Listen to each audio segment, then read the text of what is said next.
కన్నా ఇట్రా, అన్నం తినిపిస్తా. వస్తున్నానమ్మా. అలాగే చేతులు కూడా కడుక్కొని రాపో. ఓకే అమ్మా. మనం రోజు అన్నం తినే ముందు శ్లోకం చెప్తాం కదా, అది చెప్పు.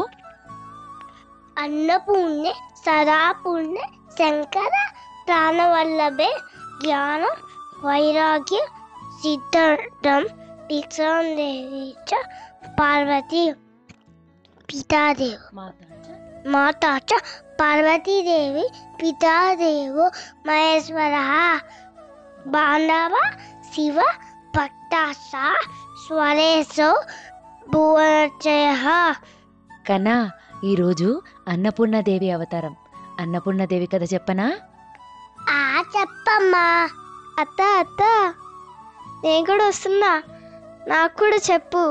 రామ్మా చెప్తాను.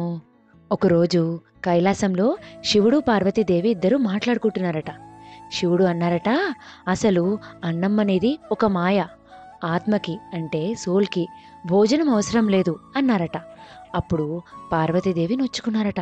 వెంటనే పార్వతీదేవి అలిగి అన్నాన్ని ఆపేసి అక్కడి నుండి వెళ్ళిపోయారట. అప్పుడు లోకంలో ప్రజలందరికీ ఆహారం లేక ఆకలితో బాధపడుతూ ఇబ్బంది పడుతున్నారట. అది చూసిన శివుడు అయ్యో తప్పుగా మాట్లాడానే అనుకుని పార్వతీదేవిని వెతుక్కుంటూ వెళ్ళారట. అప్పుడు పార్వతీదేవి కాశీలో గంగానది ఒడ్డున బంగారు పాత్రలో అన్నం వండుతున్నారు.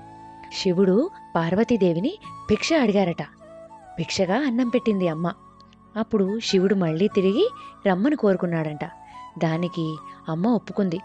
అందుకని అమ్మని అన్నపూర్ణమ్మ అంటారు. ఎవరైతే రోజు తినే ముందు ఈ శ్లోకం చదువుకుంటారో వాళ్ళెప్పుడూ ఆరోగ్యంగా ఉంటారట. అన్నానికి వాళ్ళ కొదువు ఉండదంట, తెలుసా? అవునా అమ్మా, ఈరోజు ఎన్ని చేసావు? పులిహోర, పాయసం, పరమన్నం చాలా చేసావు. అవును, సో మెనీ. అన్నపూర్ణదేవి కదా, అందుకనే ఇన్ని చేశాను. ఓ అవునా, ఓకే. అమ్మా నా పాయసం పెట్టు. అత్త నాకు పులిహోర పెట్టు. ఇదిగో తినండి నాన్న. విన్నారు కదా మా అన్నపూర్ణ అమ్మ కదా. స్టోరీ నచ్చిందా?